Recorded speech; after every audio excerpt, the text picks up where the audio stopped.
तो हो सकता है कि कीशु इनू आने वाले टाइम में या तो नेक्स्ट शिबा इनू टोकन बन जाए या ये बाइनेंस पर लिस्ट हो जाए। तो अगर आप भी मीम क्रिप्टो करेंसीज में इन्वेस्ट करते हो तो आपको कीशु इनू अपने पोर्टफोलियो में ज़रूर रखना चाहिए। So hello friends and welcome back. तो आज का ये वीडियो डेडिकेटेड है कीशु इनू टोकन के ऊपर। बहुत ही ज़्यादा स्ट्रॉन्ग कम्युनिटी है इसकी। डीफाई टोकन है, टोकनॉमिक्स पे ये वर्क करता है। 2% फीस होल्डर्स में डिस्ट्रीब्यूट होती है। एथीरियम की ब्लॉकचेन पे ये वर्क करता है। ERC20 टोकन है और 10 प्लस एक्सचेंजेस पर ये ऑलरेडी लिस्टेड हो चुका है। अप्रैल मंथ में ये टोकन लॉन्च हुआ था। तो अब हम आते हैं मेन क्वेश्चन के ऊपर, जो है कि क्या कीशु इनू एक अच्छा प्रोजेक्ट है, क्या आपको इसमें इन्वेस्ट करना चाहिए और क्या डिफरेंस है कीशु इनू में और अदर मीम टोकन्स में। तो चलिए चलते हैं कॉइन मार्केट कैप पर और देखते हैं इसका प्राइस। तो अगर हम इसके प्राइस की बात करें तो इसका करंट प्राइस है 90547। 100 क्वाड्रिलियन की इनकी सप्लाई है। 54 मिलियन प्लस इनकी फुली डाइल्यूटेड मार्केट कैप है। इसका प्राइस चार्ट देखें तो मई मंथ में इसने अपना all time high price touch किया था और अगर आपको इसे बाय करना है तो 10 प्लस एक्सचेंजेस पर ये ऑलरेडी लिस्टेड है। उसके अलावा आप इसे यूनिस्वैप के थ्रू भी बाय कर सकते हो एथीरियम के बदले। ये रहे एक्सचेंजेस जिन एक्सचेंजेस पर ये ऑलरेडी लिस्टेड हो चुका है। BKEX, LA token, coin tiger, bit forex, bit true, BitMart से भी आप इसे बाय कर सकते हो। तो अब हम देखते हैं इसका होल्डर काउंट। तो यहाँ पर आप देख सकते हो 2 लाख प्लस इनके ऑलरेडी होल्डर्स हो चुके हैं। उसके अलावा मैं आपको इनके अकाउंट्स भी दिखा देता हूँ कि कौन सा अकाउंट कितना अमाउंट होल्ड करता है। तो जो अकाउंट सबसे ज़्यादा होल्ड करता है वो है OKEX। 14% इनके टोकन्स ये होल्ड करता है। एक्सचेंज के पास ये टोकन्स होल्ड है तो ये एक अच्छी बात है। उसके अलावा ये रहा इनका डेड वॉलेट। यहाँ पे आप देख सकते हो 3% सप्लाई इनकी ऑलरेडी बर्न हो चुकी है। और जो थर्ड नंबर होल्डर है वो लगभग अराउंड 2.5% टोकन्स होल्ड करता है। तो ये एक बहुत ही अच्छी और पॉजिटिव बात है। मैं आपको बार बार हर एक वीडियो में बताता हूँ कि अगर कोई भी मीम प्रोजेक्ट 3% या उससे ज़्यादा टोकन्स होल्ड करता है, जैसे 6% या 10% या 5%, वो एक नेगेटिव बात होती है। पर यहाँ पर आप देख सकते हो 2% से ज़्यादा कोई भी अकाउंट यहाँ पर टोकन्स नहीं होल्ड करता।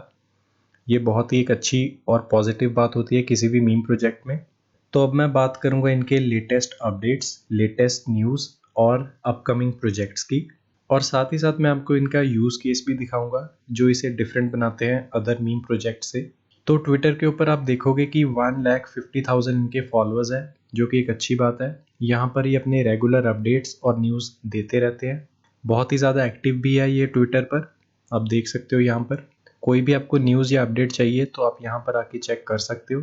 और यहाँ पर आप देख सकते हो ऑर्गेनिक प्रमोशन ये कर रहे हैं।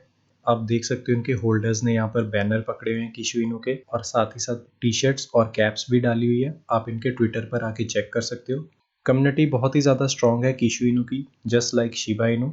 इनकी ये जो प्रमोशंस है ये सिर्फ एक कंट्री में नहीं कर रहे हैं, डिफरेंट और मल्टीपल कंट्रीज में कर रहे हैं। यहाँ पे आप देख सकते हो इनका बैनर भी अपडेट हो रहा है। मैं आपको एक वीडियो के थ्रू भी दिखा देता हूँ ये। तो इस वीडियो में आप देख सकते हो प्रमोशंस के मामले में ये बहुत ही ज़्यादा एक्टिव है।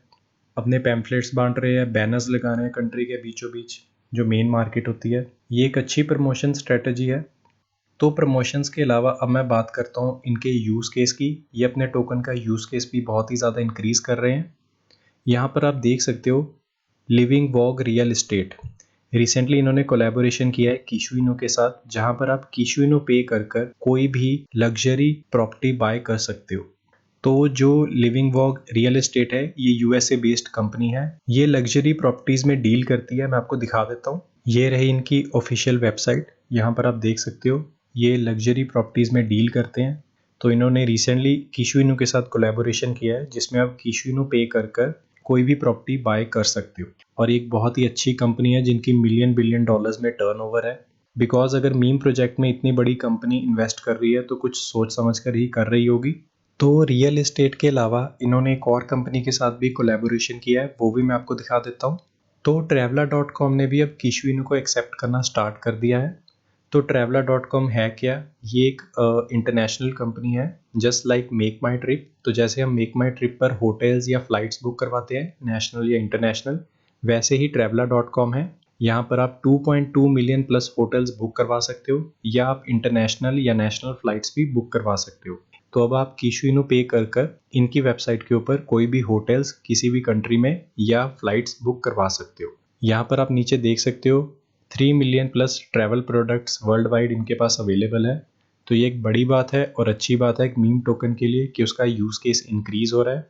आने वाले टाइम में ये इसकी हेल्प करेगा ग्रोथ में। तो ट्रैवलिंग और रियल एस्टेट के अलावा इनका और यूज़ केस भी है, वो भी अब मैं आपको दिखा देता हूँ। तो रिसेंटली कीशु इनू ने shopping.io के साथ भी कोलैबोरेशन किया है।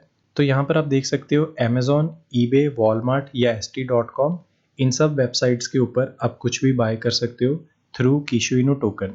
तो ये एक अच्छी बात है कि shopping.io के साथ भी कीशु इनू का कोलैब हो चुका है। तो ये सब तो थे कीशु इनू के यूज़ केस। इसके अलावा मैं आपको इनका रोड मैप भी दिखा देता हूँ। तो ये रहा इनका रोड मैप के अकॉर्डिंगली ये बहुत ही आगे जा चुके हैं अपने रोड मैप से।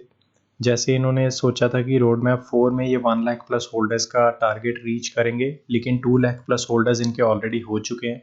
अब इनका जो अपकमिंग प्रोजेक्ट है वो है NFT मार्केट प्लेस। इनके कुछ लिमिटेड एडिशन NFTs लॉन्च होने वाले हैं। उसके अलावा इनका जो नेक्स्ट अपकमिंग बड़ा प्रोजेक्ट है वो है कीशु एस स्वैग। ये होगा एक नॉन प्रॉफिट मर्चेंडाइज स्टोर जहां पर आप क्लोथ्स या इनकी एक्सेसरीज बाय कर सकते हो। उसके अलावा 3 और बड़े एक्सचेंजेस पर इनकी लिस्टिंग होने वाली है। उसके लिए फ़िलहाल आपको वेट करना पड़ेगा। तो यही है फ़िलहाल इनका रोड मैप। ज़्यादा इन्होंने अपडेट नहीं किया हुआ। मे बी आने वाले टाइम में ये रोड मैप अपडेट भी हो जाए, बिकॉज ये अपने रोड मैप से ज़्यादा ही आगे चल रहे हैं।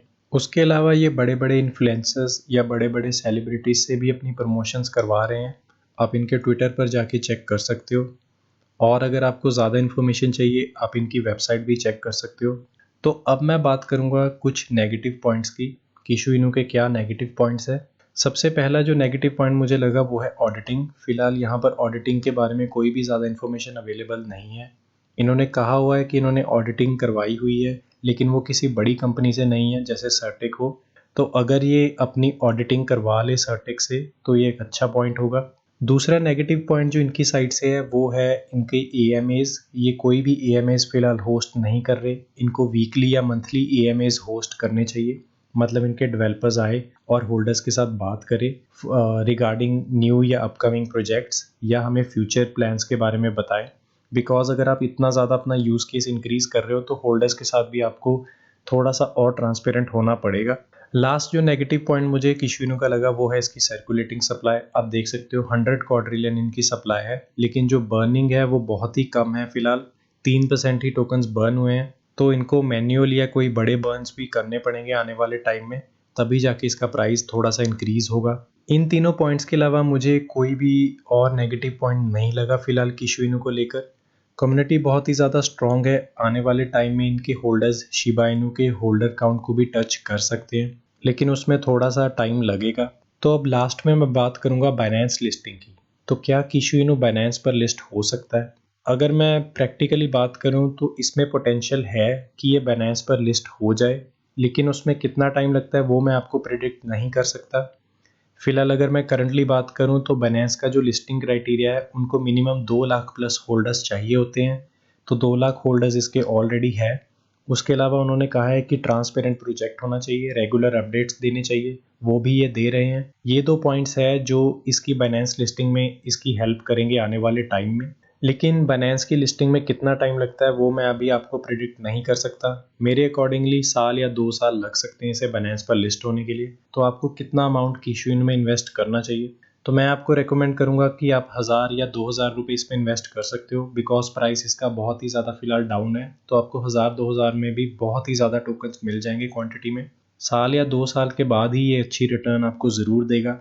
और इनके जो भी अपकमिंग प्रोजेक्ट्स या इनका रोड मैप जैसे ही अपडेट होगा मैं आपको रेगुलर अपडेट्स ज़रूर दे दूंगा कीशु इनू के ऊपर। बहुत ही फ़िलहाल अच्छा और सॉलिड प्रोजेक्ट ये लग रहा है। आने वाले टाइम में मे बी ये शिबा इनू के बाद नेक्स्ट पॉपुलर मीम टोकन बन सकता है। थोड़ा सा वर्क इसे ज़रूर करना पड़ेगा शिबा इनू के प्राइस टारगेट और शिबा इनू के होल्डर काउंट को रीच करने के लिए। तो अब मैंने आपके साथ शेयर कर दी अपनी टोटल रिसर्च। अगर आपको ये प्रोजेक्ट अच्छा लगे तो आप इसमें इन्वेस्ट कर सकते हो। उसके अलावा अगर आपको इनके बारे में और इन्फॉर्मेशन लेनी है आप इनका टेलीग्राम या आप इनके ट्विटर पर जाके इन्हें फॉलो कर सकते हो। आपको रेगुलर अपडेट्स मिलते रहेंगे। तो अगर आपको वीडियो अच्छा लगा लाइक और कमेंट करके ज़रूर बताना। Thank you.